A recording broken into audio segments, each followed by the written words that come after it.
है, वो भी तुर्की शासन में 13वीं सदी में गुजरात में इसका पहली बार प्रयोग हुआ है। तो जब कागज का प्रयोग शुरू हुआ तो फिर जल्दसाजी भी होने लगी, तब इतिहास की पुस्तकें लिखी जाने लगी।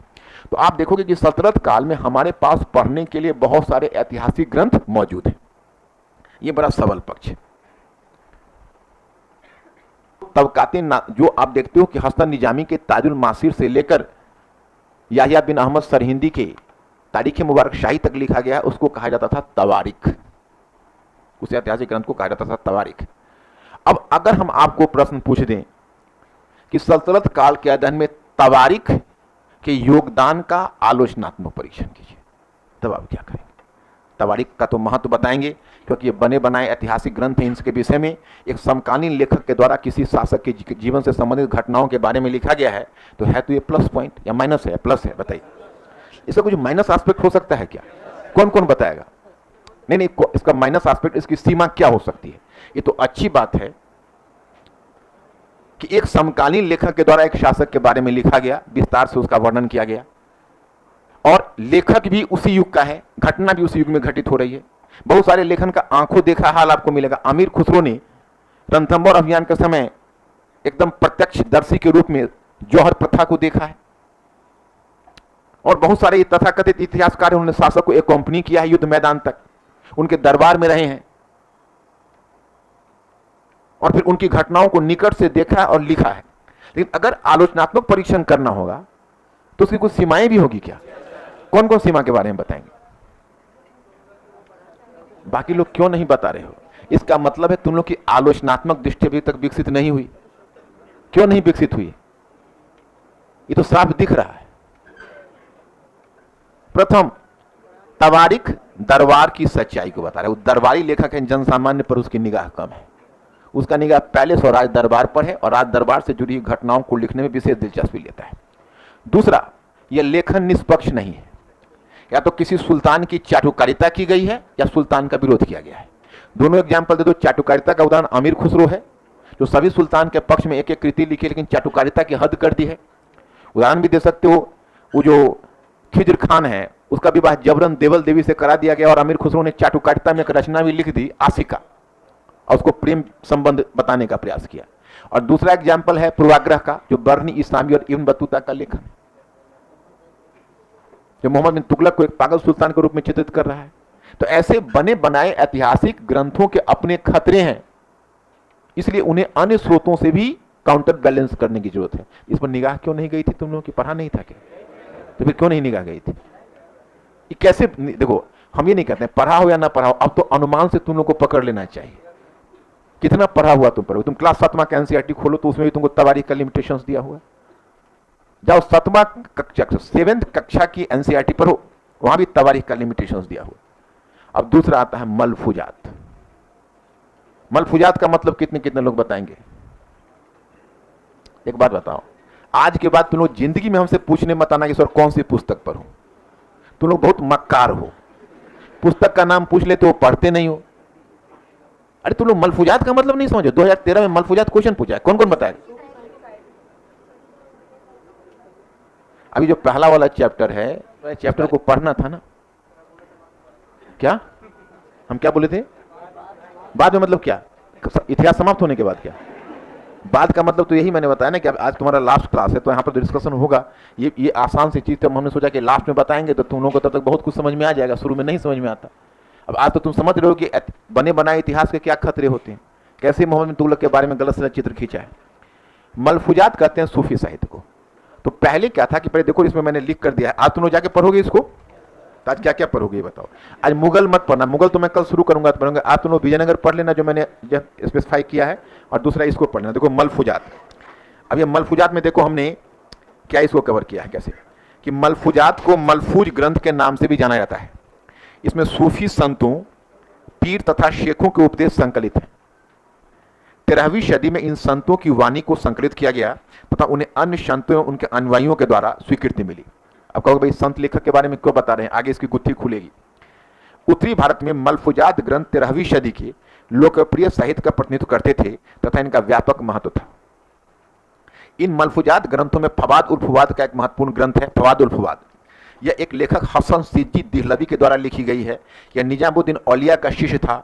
एक विद्वान कार्ल अर्न्स्ट का मानना है कि इस ग्रंथ के धार्मिक महत्व की तुलना में अध्ययन के स्रोत के रूप में इसका अधिक महत्व है, क्योंकि यह दरबारी लेखकों के वंश आधारित इतिहास का, इस लाइन को अंडरलाइन करो, यह दरबारी लेखकों के वंश आधारित इतिहास का एक विकल्प प्रस्तुत करता है। वस्तुतः सामाजिक इतिहास में जो दरबारी लेखकों के लेखन में अनुपस्थित है, मलफूजात ग्रंथों से प्राप्त मध्यकालीन समाज, लोकप्रिय संस्कृति तथा जनसामान्य के व्यवहार एवं समस्याओं की जानकारी प्राप्त होती है। आगे इस मलफूजात परंपरा को हमीद कलंदर ने आगे बढ़ाया, जिसे खैर उल मजलिस नामक ग्रंथ में एक दूसरी सूफी संत नामक ग्रंथ कर दो, ग्रंथ हो गया। उधर जो तुमने देखा है फवाद, मलफूजात ग्रंथ, फवाद उल फवाद महत्वपूर्ण ग्रंथ है और लेखक हसन सिज्जी देहलवी, तो फवाद उल फवाद को ऊपर हाईलाइट कर लो और हसन सिज्जी देहलवी का नाम हाईलाइट कर दो। ऊपर देखा,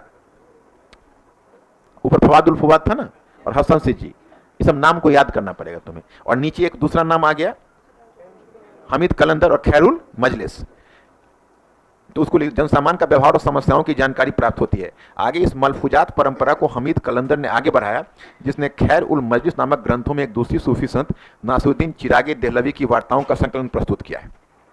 अब आप में से कौन कौन बताएंगे कि तवारीख, तवारीख का मतलब जो ऐतिहासिक ग्रंथ जो दरबार में लिखा गया, दूसरा मलफूजात, तो तवारीख के समानांतर मलफूजात का क्या महत्व है अध्ययन स्रोत के रूप में, कौन कौन बताएगा?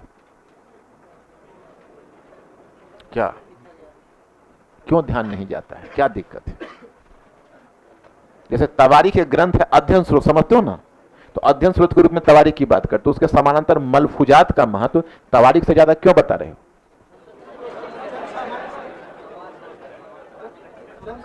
ध्यान है, तवारीख का ध्यान दरबार पर था, मलफूजात सूफी संतों के द्वारा लिखा गया है, और मलफूजात का ध्यान जनसामान्य पर है, वो किसी की चाटुकारिता नहीं कर रहा है, वो जो देख रहा है लिख रहा है। तो अध्ययन स्रोत के रूप में हमें वह चाहिए। एक बात बताओ, जब तुम आर्टिकल खोलते हो और देखते हो कि राम माधव ने कोई आर्टिकल लिखा हुआ, तो समझ जाओगे कि इसको क्या पढ़ना है, तो बीजेपी के फेवर में लिखा हो क्या। और देख, अगर कभी खोलो और देखोगे कि पी चिदम्बरम ने लिखा हुआ, तो क्या पढ़ना है, बीजेपी का सब पॉलिसी को खंडन किया होगा। तो अब जो लिख रहा है, जिस स्रोत से हम जानते हैं, है ना, अब कोई पूछेगा कि भाई भारत की अर्थव्यवस्था आगामी 2 वर्षों में 5 ट्रिलियन की हो जाएगी, तो तुम पूछे कौन कहा है, तो क्या अमित शाह कह रहे हैं, अरे छोड़ो। लेकिन अगर वही पूछे कौन कहा है, तो रघुराम राजन कह रहे हैं, तो अच्छा, इसका मतलब है, तो तवारीख जो कहेगा, ये तो अध्ययन स्रोत के रूप में कॉमन सेंस की बात है कि तवारीख दरबार की बातें लिख रहा है, तो वो तो दरबार के बारे में लिख रहा है। मलफूजात है वो सूफी संत, तो उसका ज्यादा महत्व होगा नेचुरली।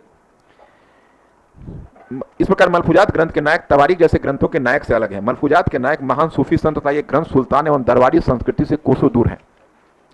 आदि में कुछ महत्वपूर्ण शोधकर्ता Richard Bullet, Simon Digby, Karl Ernst आदि ने दरबारी तवारीख की जगह मलफूजात के अध्ययन स्रोत को आधार बनाया है। अभी इतिहासकार का नाम तुम भूल जाओगे, हम उम्मीद भी नहीं करते हैं, मत देना। इतना तो लिख दो कि मलफूजात का क्या महत्व है, 2 पुस्तक का नाम याद रखना पड़ेगा। 2013 में यूपीएससी में पूछा है। अच्छा देखो, अब एक मैंने फॉर्म किया, आज तक पूछा नहीं, मैंने खुद से क्वेश्चन फॉर्म किया है कि मिनहाजुल सिराज बरनी तथा शमसे सिराज अफीफ दिल्ली सतत के विकास की 3 भिन्न अवस्थाओं को दर्शाता है, था बाल्यकाल, यौवन काल और जीर्ण बुढ़ापा। अब इसको पढ़ोगे तो सीधे इनके ग्रंथों का पता चल जाएगा। क्या इतिहास में कल हम तो पीछे भी हो चुका है, बरनी तो एक अमीर खुसरो इंडो इस्लामिक संस्कृति का जीवन, इतिहासकार के रूप में अमीर खुसरो वाला उनका नाम देखो, किरानु सदायन, मिफ्ता उल फुतूह, खजान उल फुतूह, इस सबका नाम को नू सिपियर, तुगलक नामा, एजाज खुसरवी, इस नाम को याद करो घर पर, इसको देख लेना। इब्न बतूता, किताबुल रहला, एक इब्न बतूता कल भी तुम लोगों को दास व्यवस्था वाला पढ़ा है कि नहीं, महिला दास वाले पर, उसमें कुछ हेल्प भी चाहिए मेरा, बोलो कि काम चल गया। और उसमें क्या जितना तुम, मैं भी वही चीज बताऊंगा जो उसमें लिखा हुआ है। अब जो जिसने क्या कहा है वो तो तुम सोर्स से भी पढ़ोगे तो मिल जाएगा, महिला दास के बारे में उसने क्या कहा है, इब्न बतूता पढ़ लेना। अलबरूनी का तो पहले भी कर चुके हैं हम लोग, तो कोई नई बात नहीं है, लेखा पद्धति पहले का है। अमीर खुसरो, बरनी, इब्न बतूता, ये 3 इतिहास लेखक के रूप में महत्वपूर्ण है। ये तीनों पर आपका क्वेश्चन यूपीएससी में होता है, बरनी पर भी होगा, इब्न बतूता पर भी होगा। अब देखो, अब समय आ गया है कि थोड़ा सा तुम लोग, हाँ 1-2 क्वेश्चन मैं तुमको इसमें सोर्स में दे देता हूं काम करने के लिए, मॉडल प्रश्न लिख लो, इस पर ट्राई कर लेना।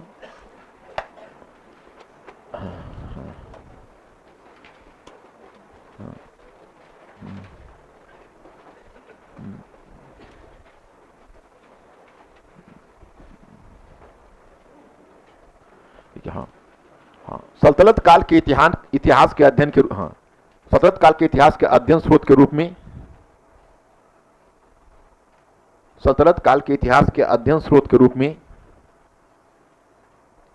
अध्ययन स्रोत के रूप में तवारीख, अध्ययन स्रोत के रूप में तवारीख के महत्व का आलोचनात्मक परीक्षण कीजिए।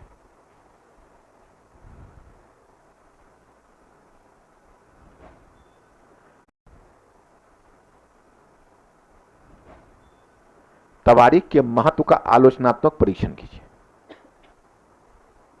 ये हो जाएगा? अब तो हो जाएगा ना? क्या आपको डाउट है कि हो जाएगा? क्या एश्योरेंस दे रहे हो सभी लोग? अब क्वेश्चन नंबर 2।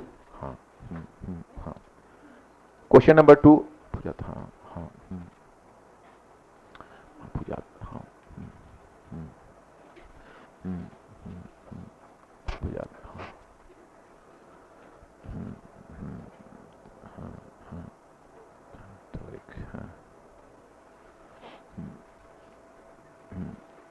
अध्ययन स्रोत के रूप में, अध्ययन स्रोत के रूप में, सॉरी केवल अध्ययन स्रोत से कैसे काम चलेगा? हाँ हो जाए, चल जाएगा। हाँ, अध्ययन स्रोत के रूप में, अध्ययन स्रोत के रूप में सल्तनत काल में तवारीख और मलफूजात, तवारीख एवं मलफूजात के तुलनात्मक महत्व का मूल्यांकन कीजिए।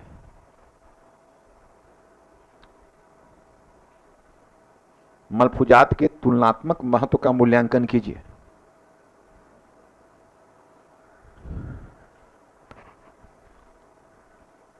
तुलनात्मक महत्व का मूल्यांकन कीजिए।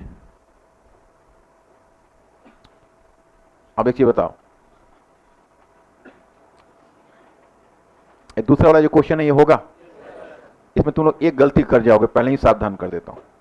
तुम लोग क्या करोगे, सारा श्रेय मलफूजात को दे दोगे, यहां तुलनात्मक महत्व है, तो तुमको तवारीख में थोड़ा बताना पड़ेगा कि यह मुख्यतः चूंकि एक ऐतिहासिक कृति ही थी, इसलिए इसमें हमको ब्यौरेवार चित्रण मिलता है। मलफूजात में कम मिलता है, तवारीख में मात्रा मिलता है, लेकिन बहुत ज्यादा मिले उससे क्या फायदा, ना मिले, अगर गलत मिले उससे अच्छा ना मिले। क्योंकि जो बना बनाया इतिहास है, तो समझ लो कि नहीं, अब इकोनॉमिक सर्वे निकलता है तो भरोसा नहीं जमता है, लगता सरकार निकलवाया है, गौर किया है कभी कि नहीं? सब केवल वो अच्छे अच्छे गुण दिखाएगा उसमें।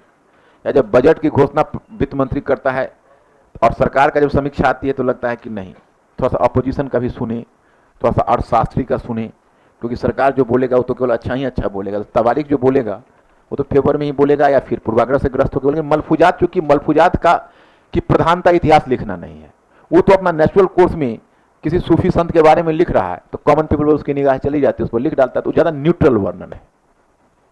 इसलिए दोनों का 2013 में मलफूजात पूछा था यूपीएससी, बहुत सारे बच्चे समझ ही नहीं सके, मलफूजात क्या है, मलफूजात क्या है, बहुत यही पूछते रहे। पीटी में आपको मलफूजात पूछ देंगे, ध्यान रहेगा। अब बताओ दिल्ली सल्तनत में कितने लोगों का इंटीग्रेशन बना है अभी तक? अभी तो विजयनगर वगैरह नहीं बना, प्रांत को छोड़ो, इंटीग्रेशन बाकी संस्कृति तक तो बना हुआ है ना, उधर सोर्स भी अलग है, तो सोर्स ऑफ विजयनगर को छोड़ो, आज का कल तक का बताओ कितने लोगों का इंटीग्रेशन जुड़ गया है।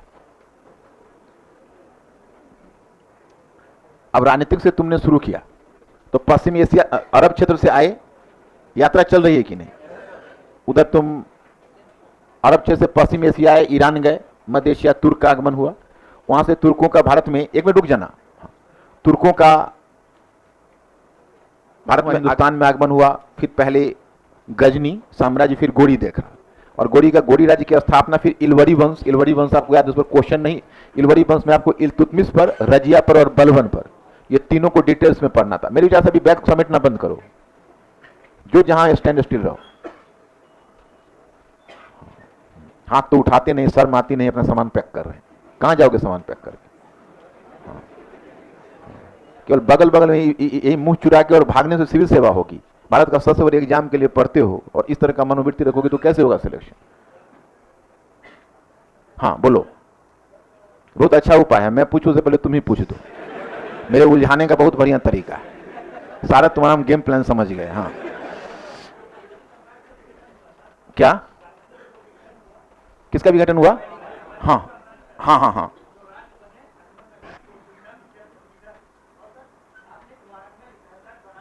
हाँ बरार होगा, वो मुझसे मिस्टेक हो गया। 5 क्षेत्र, मैंने पीछे बरार ही बोला, लेकिन लिखाने के समय पता नहीं वारंगल मुख में आ गया। वारंगल तो गोलकुंडा हो गया, उसको ठीक कर लो। नहीं ठीक है, एक तुमने बहुत अच्छा काम किया, मिस्टेक कर, को ध्यान नहीं रहता ना। देखो तुम लोग को पीछे जो मैंने बताया है बिदर और बरार ही बताया, लेकिन जब मैं लिखवा रहा था ना तो मेरे मुख से वारंगल निकल गया। और वारंगल मैंने तुमको कहा है कि बहमनी ने जीत लिया था पहले, तो वारंगल जहां जीता गया था वहीं पर तो गोलकुंडा बना है। गोलकुंडा वारंगल के क्षेत्र में ही बना है। जैसे तुम्हारा 5 स्टेट हुआ, फिर मैं एक बार रिपीट कर देता हूं, बीजापुर, अहमदनगर, गोलकुंडा, बिदर और बरार। आगे बरार को जीत लेगा अहमदनगर और बिदर को जीत लेगा बीजापुर। और जब दोनों फिनिश्ड हो जाएगा तब बचेंगे 3। लास्ट में 3 मैंने लिखवा है। अच्छा अब रुको, अब मेरे प्रश्न का जवाब दो। तो तुम वहां से आए और इलवरी वंश आए, इलवरी के बाद खिलजी वंश तो तुम लोगों को याद है जवान पर, कॉन्फिडेंस खिलजी में, बिल्कुल बिल्कुल। उसके बाद तुगलक पर आए, तुगलक में मोहम्मद तुगलक और फिरोज शाह तुगलक। कोई भी क्वेश्चन कर दोगे, वहां से आगे बढ़े। अब तुमको इसमें क्या क्या, केवल एक लोदी पर रुके, बहलोल लोदी, सिकंदर लोदी पर रुके, और लोदी जो राज्य है उसकी संरचना तुर्की राज्य से कैसे अलग है इस पर सभी लोग बता दोगे। बिल्कुल बिल्कुल, बहुत अच्छा, राजनीतिक तुम्हारा निकल गया। अब इब्राहिम लोदी से हम लोग को बाबर से पकड़ना है। दूसरा आए प्रशासन पर। तो प्रशासन में पहले तुमने देखा कि खलीफा और सुल्तान, सुल्तान का पद कैसे बना, और क्या खलीफा को अपनी स्वीकृति के लिए सुल्तान को अपनी स्वीकृति के लिए खलीफा पर कहां तक निर्भरता थी। तो खलीफा सुल्तान का संबंध क्लियर है। सल्तनत का अधीन राज्य क्या धर्मतंत्र था? कितने लोग हां के पक्ष में वो हाथ उठाओ। अच्छा किया हाथ नहीं उठाया, आज तो मैं हाथ बच के जाने नहीं देता है, कहते कि तेरे साथ राज्य। तो यह धर्मतंत्र नहीं था, लेकिन धर्म निरपेक्ष भी नहीं था, तो उसका तर्क दे चुके हो। उसके बाद केंद्रीय प्रशासन में सुल्तान और 4 प्रमुख विभाग सबको याद है। उसके बाद विभिन्न सुल्तानों के द्वारा जो अलग अलग विभाग बनाए गए वो याद है। फिर वहां से नीचे आते हो तो तुम देखते हो कि कुछ ऐसे भी पद हैं जो विभाग से मुक्त हैं लेकिन महत्वपूर्ण पद है, उतना तक मैंने दिया हुआ है। इसी में दीवाने वकूफ की स्थापना किसने की थी, कौन कौन बताएगा? दीवाने वकूफ, दीवान ए वकूफ, हाँ किसी की मदद से क्या अपना है? अपना ही है ना, हाँ। दीवाने वकूफ, राइट। दीवाने मुस्तखराज, हाँ एक बार रिवाइज कर लो, कुछ लोग तो बता रहे हो कुछ लोग नहीं बता पा रहे हो। अब वहां से तुम आए प्रशासन में, तो इकता प्रशासन, इकता की समझ तुम लोगों को है, इकता का महत्व, इकता का सब कुछ। उसके बाद तुमको मैं लाया सिख और परगना, स्थानीय प्रशासन की समझ है, भूराज प्रशासन की समझ है, अमीर वर्ग की संरचना की समझ है, सुल्तान के द्वारा प्रशासनिक केंद्रीकरण के लिए कौन से कदम उठाए गए उसकी समझ है। चलो प्रशासन फिनिश, अर्थव्यवस्था पर आओ। कृषि अर्थव्यवस्था पर तुम आए। कृषि अर्थव्यवस्था, दिल्ली सल्तनत की स्थापना ने कृषि के क्षेत्र में क्या क्या परिवर्तन लाया, कौन कौन बताने की स्थिति में? Very good. सिंचाई वगैरह वाला याद है, फसलों का प्रकार याद है। अच्छा अब दिल्ली सल्तनत ने उद्योगों के विकास और शिल्पों के विकास को किस तरह से प्रोत्साहन दिया, कितने लोग बताने की स्थिति में? आंतरिक व्यापार और बाह्य व्यापार क्लियर है, मुद्रा अर्थव्यवस्था क्लियर है, नगरीकरण में जो सल्तनत की भूमिका है सबको क्लियर है, राइट। राजकीय कारखाना मैंने छोड़ा हुआ है, मुगल के साथ कराऊंगा उसको। उसके बाद फिर हम अर्थव्यवस्था तुम्हारा क्लियर। वहां से तुम आए तो तुम आए अब समाज पर। तो समाज में सल्तनत की स्थापना ने भारतीय समाज पर क्या प्रभाव डाला, ये सबको याद है। नगरीय क्रांति में बता सकते हो? नगरीय क्रांति से सहमत होते हैं हम लोग? नहीं। अब उसके बाद तुम अलाउद्दीन, वहां पर नगरीय क्रांति की जो अवधारणा है वो तो खंडित ही है। उसके बाद तुम फिर आए। अब समाज में जो दास व्यवस्था को इस काल में प्रोत्साहन मिला है, इसका कारण पता है आप लोग? जाति व्यवस्था पर इंपैक्ट देख रहे हो, महिलाओं की स्थिति पर इंपैक्ट देख रहे हो, और शिल्पों के द्वारा जो कुछ जाति व्यवस्था पर प्रभाव डाला गया है, जिसमें मैंने बताया कि जुलाहा जाति पर प्रभाव है या जाट जाति है, ये सब पर, ये सब तो लोगों के दिमाग में है, ठीक है। अब इसके बाद संस्कृति पर आए तो बहुत आसान है, समन्वित संस्कृति, धर्म, भक्ति और सूफी में तो काफी टाइम तो उन्होंने दिया है। क्या पोजीशन है? क्लियर और कॉन्फिडेंट हो, कोई भी क्वेश्चन आएगा स्टेट से लेकर यूपीएससी तक दोनों को उसको कर डालना है। और फिर वहां से जब तुम आए धर्म पर, उसके बाद धर्म के बाद आए भाषा साहित्य पर। तो भाषा साहित्य तुम्हारा क्लियर है, क्षेत्रीय भाषा, फारसी भाषा, अरबी भाषा। फिर वहां से तुम आए भाषा साहित्य, धर्म के बाद आए कला पर। तो स्थापत्य कला का विकास, मेहराबी और सहतीरी शैली क्लियर। फिर आपको कल मैंने बाद में दिया था संगीत कला, डिस्कस किया था, घर पर जाके उसको पढ़े थे, संगीत कला और चित्रकला। मुख्य रूप देखो बच्चे, तुमको समझना इसमें यह है कि समन्वित संस्कृति का इस काल में आधा विकास हुआ है, आधा मुगल काल में होगा। और तब तुमको ओवरऑल समन्वित संस्कृति का प्रभाव देखना होगा। जैसे एंशिएंट हिस्ट्री में भारत विविधता में एकता बनी, उसी प्रकार से मिडिवल हिस्ट्री में विविधता में एकता बनी। और क्षेत्रीय संस्कृति और फिर मुगल संस्कृति, इसकी चर्चा आगे होगी। अमूमन तुम लोगों का अगर इतना क्लियर है तो समझो कि मिडिवल में बहुत बढ़िया है स्थिति। फिर सल्तनत में अब मुगल को मजबूत करना है, सल्तनत तुम लोगों का मजबूत हो गया है ना। और कल मैं मुगल, कल कोई टेस्ट नहीं होगा आप लोगों को, मुगल शुरू करूंगा, टॉपिक दूंगा, हिस्टोग्राफी डिस्कस करूंगा और फिर टॉपिक शुरू करूंगा।